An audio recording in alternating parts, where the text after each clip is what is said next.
Mm. Oh yeah, hello. I was just watching some brain rot. Uh, hey, you look at me.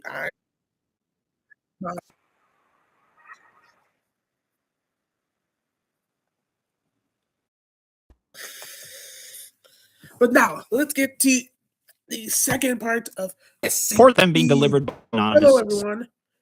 I decided to make a part 2 because conveniently I didn't watch the video. Sender. Foundation tracking of the I will be doing cleaning wall, everything because well, yeah. packages reveal that they are inevitably sent from one of many Foundation front companies, despite no records of such deliveries existing. The Department of Meta-Analysis has determined Yeah, such let's get to the start of this particular. A set of generic PVC soap pump bottles, with their only distinguishing feature being the label on the front of the bottle and the composition of the soap. They do not appear to have any real-world source, despite their labeling, and civilians who receive them report them being delivered by an anonymous sender. Foundation tracking of the packages reveal that they are inevitably sent from one of many Foundation front companies, despite no records of such deliveries existing. The Department of Meta-Analysis has determined that the frequency of their appearance is directly proportional to the local population of WASPs, the percentage of the population below the poverty line, and the number of prison inmates from the area with sentences over 20 years. The bottles are invariably WASP cleanser and state that they are produced by the non-existent Stanford Caldwell Party Limited. They provide a list of component chemicals that are always incorrect, usually featuring implausible or simply fictitious compounds. While such labels usually appear similar to the labels of other contemporaneous Neutrogena products, the company has never manufactured a product named WASP Cleanser. When questioned, representatives stated that they had no intention to produce such a product anytime in the foreseeable future. The contents of the bottles share few common features between them, aside from the fact that they are invariably light blue in color. We're given a short list of a few of the bottles, the identified components of which range from... What's the actual anomalous characteristics? Because they after all that, water and acetic acid to milk and salt. Subjects who used bottle number 18 reported minor redness and skin irritation, while the substance that comes out of number 23 behaves like a highly adhesive and stretchable solid. The substance from number 27 causes an aerated solution of plasma from all pores that make contact with it. This has been shown for 3 hours, with one D-class reporting it to be a refreshing experience, despite showing symptoms of severe hypovolemia. Upon application of the substance from number 31, pores that made contact with it expanded to approximately 13 times their previous size. pores? Several tooth-like structures began to develop, which were able to grind an inserted steel needle into fine powder. The pores then sporadically contracted and expanded for 7 hours before the dissolution of the tooth-like structures, during which time the subject's body returned to normal. On March 25th, 2014, a commercial advertising SCP-2858 was broadcast on multiple popular television channels in the U.S. from 4 a.m. to 4:11 a.m. When questioned, employees of the broadcast station reported no memory of the advertisement ever being aired. Due to the low visibility nature of the incident, disinformation protocols were successfully put into place, and the commercial passed off as a one-off horror special. We're provided a transcript of the commercial. It begins with a close shot of a woman's face, with a text overlay giving her the name of Cynthia Durham. It zooms out to show her sitting on a stool and wearing a white lab coat. She states that here at Neutrogena, they know when wasp infestation strikes, you need to fight back fast. So when they break out of your body, you need to make sure they stay out. She then produces a bottle of wasp cleanser Break out of what? table beside her and shows the label to the camera. Notably, her arms are covered in multiple red welts. The commercial cuts to 3 instances of the wasp cleanser, with one being a pump bottle, one being a small tub of cream, and one spray bottle. Durham states that they recognize that wasps don't just go away overnight, so they've developed a 3-step solution to the problem. The first step is dilution, specially designed to counteract the infestation fast. The scene then changes to a view of another woman in an orange jumpsuit. She has multiple red abscesses on her face and is applying the wasp cleanser to the affected area. As the scene progresses, the abscesses become noticeably larger and more swollen. The abscesses then burst to reveal multiple wasp larvae, which the woman then picks out and flicks away. The scene then cuts back to Ew! Disgusting. Durham sitting on the stool, now holding a small tub of cream. She states that the next step is the trademark topical cream.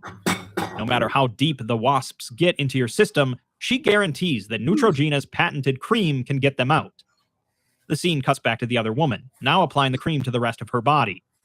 It's noted that it's currently believed for the cream to have similar effects to bottle number 27, as evidenced by the emission of large quantities of unidentifiable fluid. The fluid contains small foreign objects, presumed to be wasp nymphs. The camera cuts back to Durham, holding the spray bottle. She says that because you don't want any pesky wasp fragments sticking around in your body, they developed the perfect way to get them out with a formula, all new and improved with the aid of their helpful test subjects. The scene changes to show the unidentified woman inhaling the contents of the bottle. After coughing heavily, the woman then begins to exhale significant quantities of smoke, before then exuding smoke from her eyes, ears, and nostrils. Durham says that it doesn't just get rid of any loose bits of wasp, but also makes sure they stay out. The woman slowly ceases emitting smoke and shakes her head vigorously, dislodging small black particles assumed to be fragments of her body. She then sweeps them off her face and turns to smile at the camera.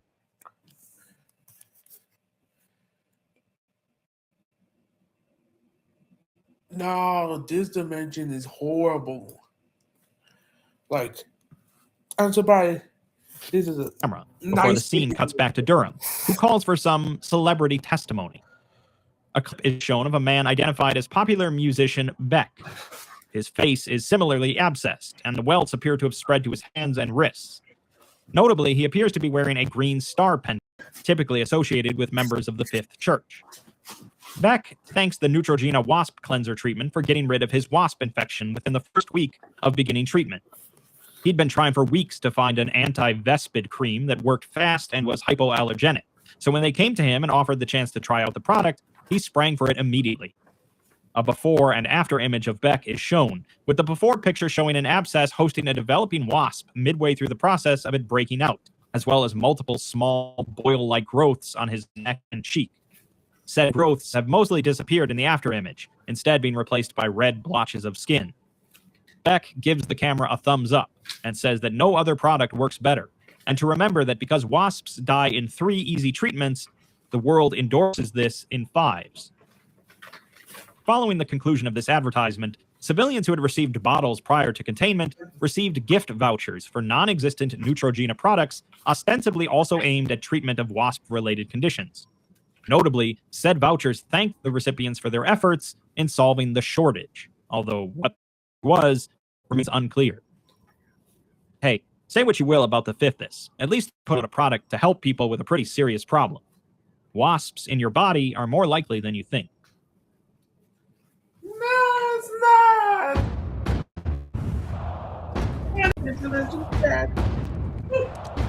Let's go. Faster. Everything matters. Next, we have SCP-6775, a loosely defined political philosophy which comes under a number of names, most often consisting either solely of the letter E or using a name which centers around said letter. It appears to be focused on the notion of singularism, the precise meaning of which is inconsistent, but most often consists of the voluntary focusing of resources and labor into a single point within society. Generally, this singular point is one which would not provide a great deal of benefit if focused on to the exclusion of all else, such as niche industries or the personal advantage of a seemingly random segment of the population. Outside of this primary goal, other components of 6775 are most often infeasible, contradictory, or outright nonsensical, and appear to change often, whether over years or over the course of a single conversation. Despite the Foundation's efforts in erasing all traces of 6775, new groups espousing this philosophy, known as 6775-1 instances, continue to independently arise around the world. Interpretations of the philosophy vary among instances, but they will consistently attempt to run for public office whenever the opportunity arises. During this time, individuals outside of the instance will react to the philosophy in a manner that suggests anomalous alteration of their perception. While individuals by no means automatically agree with and subscribe to the philosophy, they will consider it with a level of seriousness that the coherence of the philosophy would not warrant. As such, in cases where the 6775-1 is especially charismatic, they have come dangerously close to actually achieving victory in these elections. The first known instance was Jean J. Laurent, who ran for president of France in 1974 under the group name of E. They ran based off of a promise to focus the wealth of the nation solely on the critical development of the city of Paris. Numerous other minor policies were promised as well, including a selfishness tax to be placed on French citizens, which would increase by 10% for each interpersonal relationship that citizen had. The demolition of the Eiffel Tower, purportedly so that the attention of the public would instead be focused on the French school system, and the public execution of the previous French president, despite the fact that he had died in office. The original E group is believed to have been founded primarily as a cult of personality around Laurent, who was openly engaged in sexual relationships with many other members. Few records of him exist prior to the election of E, but those that have been found suggest he was a Parisian pianist of little renown. Following his loss in the election, he is believed to have left the country and has not been seen since. All other members of the party died from various unrelated causes over the next 2 years. In 1989, a group in Chicago ran their leader, Harry Norton, for mayor. The group was called the Chicago Convergence for the Cause of Enacting E, a deliberate misspelling of Chicago that the group used persistently. They ran on the promise of discouraging moral decay and sexual heft among the people of Chicago, though the means by which they would do this were never detailed.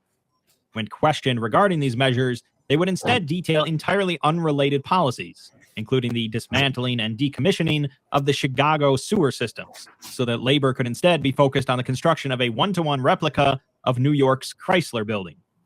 When asked by an interviewer how the issue of waste would be handled following this, Mr. Norton angrily accused them of being a communist and ended the interview.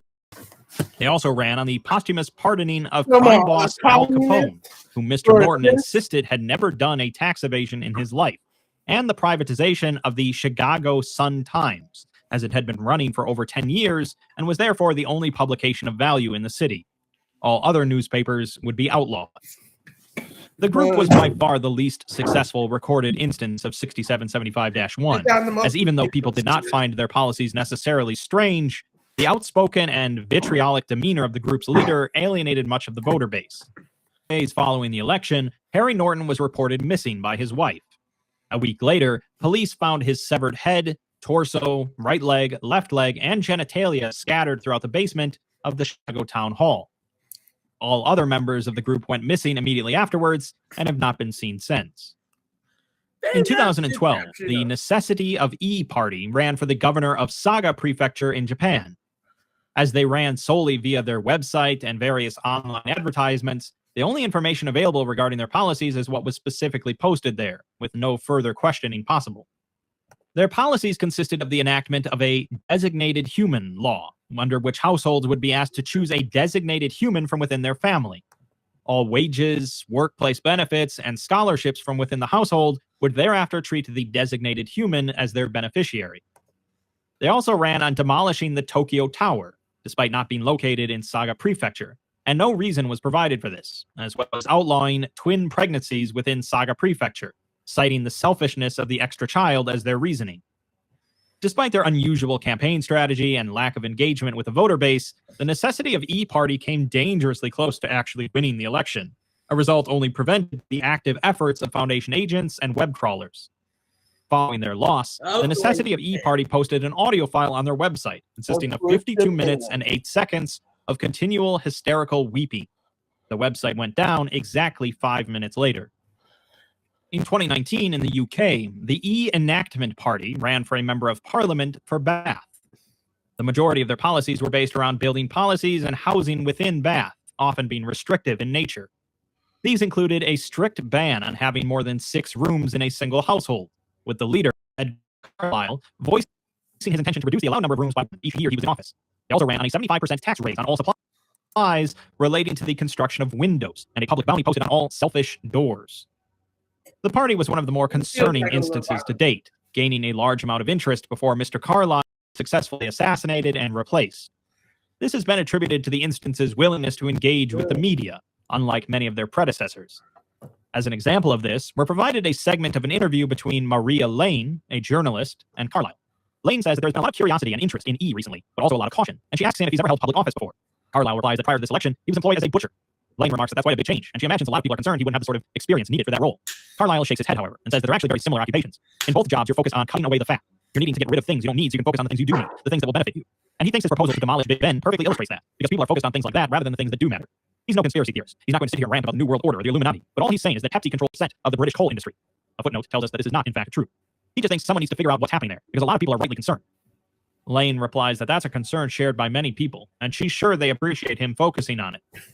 Carlyle laughs and says, Hey man, this article's giving me a little bother. he's focusing on everything right now, as that's what it means to have priorities. On July 11th, 2020, it came to the Foundation's attention that John Bellarmine, the founder of Green Springs, an unrecognized micronation in South Dakota, had updated their official website to announce numerous upcoming changes to the micronation's laws, taking place on July 19th. These consisted of changing the micronation's name to E Castle, the enforcement of communal living, with all citizens required to reside in the same house, although he hoped that they would all reside within the same room, given time to acclimate, a total ban on reproduction, and a total ban on all travel in or out of the country. Due to the small size of Green Springs and the relative ease of containment, it was decided that the Foundation would allow these new laws to be enacted in order to observe the results of a 67-5-1 instance actually achieving office. A team of researchers and agents were dispatched to Green Springs in order to observe said results. The only expedition, Dr. Robert Twine, was found uninjured and wandering the area immediately outside of the micronation 2 hours following loss of contact. After being brought into Foundation custody, he produced the following written account via vomiting it up. I'm not fully sure how to describe my experiences. This was a very disorienting experience, you understand. The feeling of loss began when we pulled up to the premises. I read the files, and I understood that the micronation consisted of 3 households and their families, but where I was looking, I could see one house. It was hardly an ordinary house either, a mishmash of different architectural styles. It was as if someone had taken the whole place apart and stitched it back together. Even the air was like that. As soon as one of us got out of the car, he started to be sick, a soldier boy, because it was so bad. We went into the house to investigate. Everyone was silent at first. This was a very disorienting experience, you understand. Nobody knew what to expect. After we got through the first 2 kitchens, it became obvious that this was no ordinary homestead. The main attraction was in the living room, spinning like a disco ball up near the ceiling. I was told there were 12 people living here, and that checked out 100%. I could see them crushed up all together in a sphere floating in the air, like how rocks clumped together to form our Earth, all squashed and compressed like. They were cracking insistently as we watched and commented. 13 had become 1, just like that. I think there were only 3 of us left at this point. After my partner was finished, I turned to the remaining member of our team and indicated he should pick up the phone. He told me much the same, and I had to agree and apologize for my selfishness. This was a very disorienting experience, you understand. I answered the phone. The caller was a distinguished sort, some vowels elongated. Yeah, this is why. Some slurred, just like that. I told him as much. Hello, I said. Hello? No, it's Hello? definitely Hello? very, I very. looked down at the phone and it said that, and this was a very disorienting experience, you understand. I realized that it was my own skin I was speaking into. This was quite shock for me, and when I said it to the phone, I said as much. This sort of selflessness wasn't something I was used to happening. I had to admit as such. But I was glad my skin could be good for something, and I said as much, and I listened closely to the reply, which took for me a shock. This was a very disorienting experience, you understand. But I was glad everyone was finally coming together. Everyone was finally coming together. God, And then I woke up at home. They got my vote. The area surrounding Green Springs has been completely quarantined following this incident, but it prompted considerable concern among researchers that the philosophy had the possibility of arising even in incumbent officials, therefore eliminating the need for 6775-1 to achieve electoral victory at all. In an effort to understand the psychology of 6775-1 instances in order to forecast such developments, an extensive search was conducted for relevant materials. An unused segment of the interview between Carlyle and Lane was discovered, in which Lane asks what the E means. Carlyle shifts uncomfortably in his seat and says that he's always been interested in numerology, as it's a very inspiring notion that everything they do is governed by forces outside of their control. It's an idea that offers a lot of freedom, and that's something he really relates to, even though it doesn't really apply to him. Even saying that, he pleasures himself probably a bit, and it's a similar sense of abandon. That's what he'd say E is all about, that kind of community spirit. Lane thanked the opportunity to get inside of his mind in this way, and Carlyle laughs, saying that he's sure he'll be seeing everyone inside there again, come election day. It goes perhaps without saying that, of course, E is the 5th letter of the alphabet. Seems like the Fifths have been trying to worm their way for some time, with their usual flair for the nonsensical and grotesque body horror. Let's end with SCP-6655. I think like that. A, B, C, D, E. A, B, C, D, E. F, G. A highly contagious info-hazardous concept discovered by memetics researcher Morgan Riley on March 10th, 2017. It's noted that information regarding it is to be restricted to Site-55, which has undergone noospheric quarantine and placed under lockdown until further notice. While the specifics are still under active research, it is extremely antithetical to conventional human thought.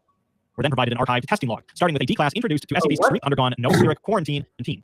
It's noted that information regarding it is to be restricted to Site-55, which has undergone noospheric quarantine and placed under lockdown until further notice. It's to be hazardous concept discovered by memetics researcher Morgan Riley on March 10th, 2017. It's noted that information regarding it is to be restricted to Site-55. Wait, I should stop double speaking it.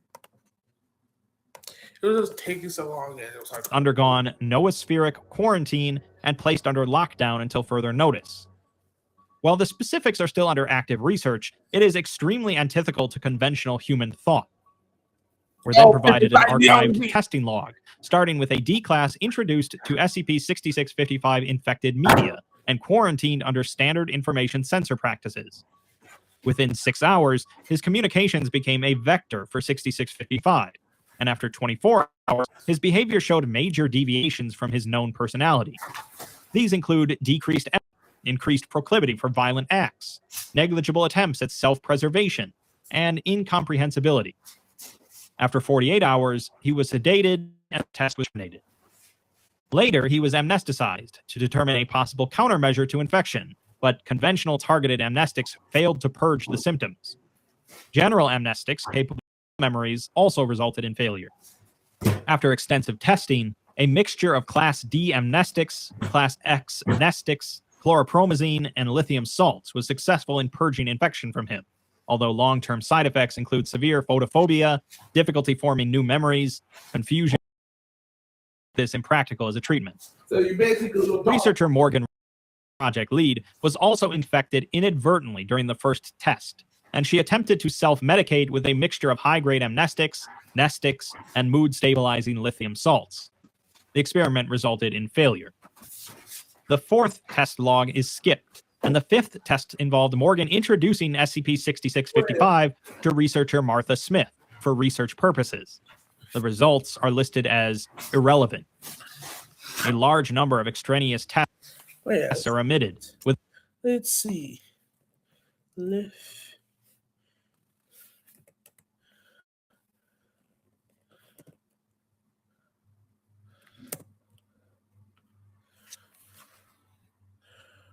I'm just gonna see 1 second.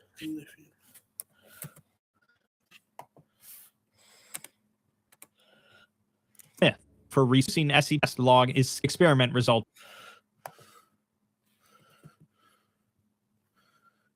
Lithium.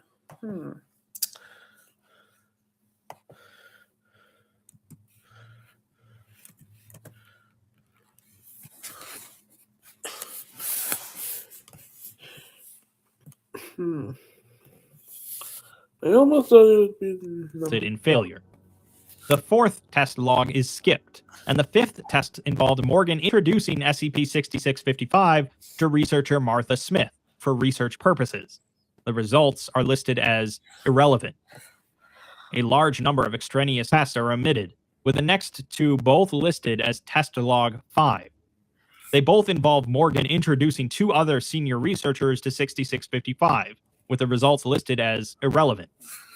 A triple-digit number of other extraneous tests are omitted, with another test involving Morgan introducing 6655 to the site director.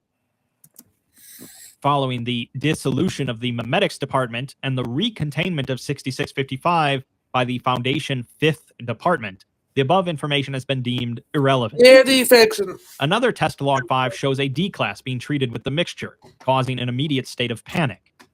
The subject vomited and objects to test 5, citing large piles of viscera inside the test chamber and coating the room's walls. The visceral buildup is noted to be far below that required to impede test 5, and as such, testing continues. Approximately 33 hours later, testing concludes due to lack of viable subject.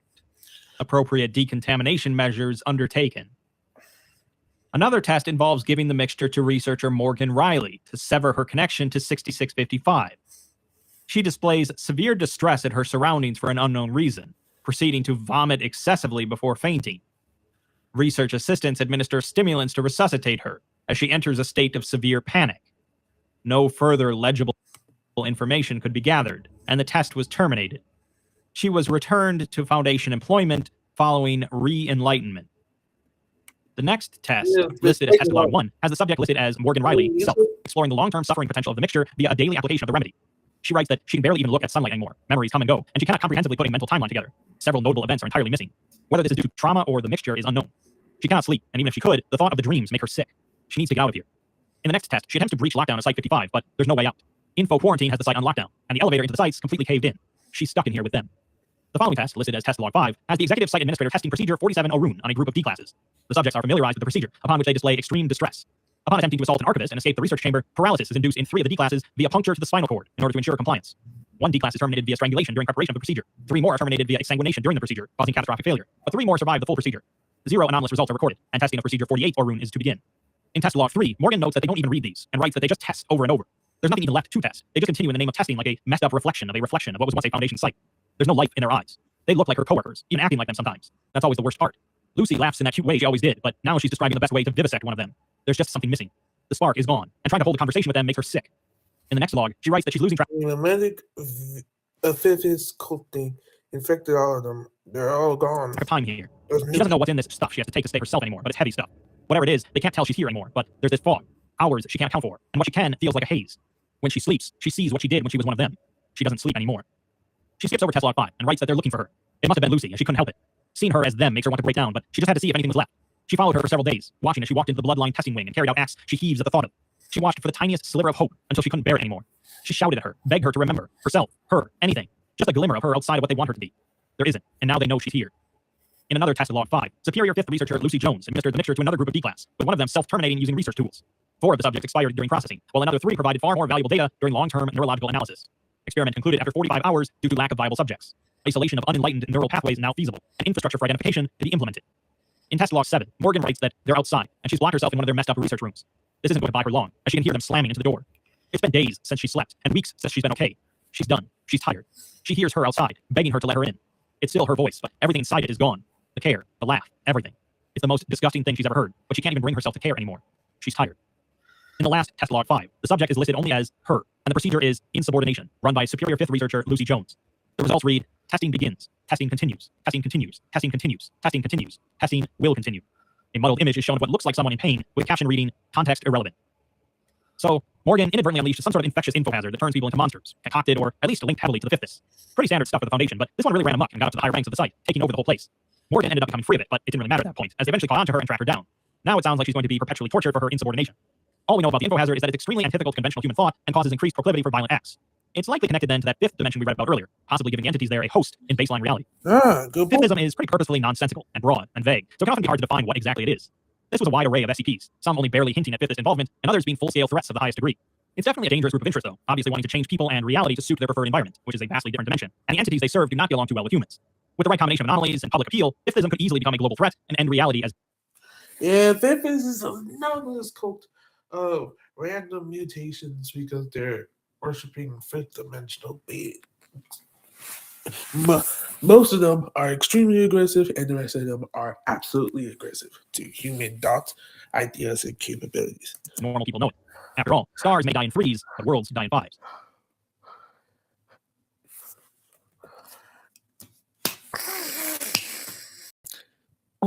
Well. That's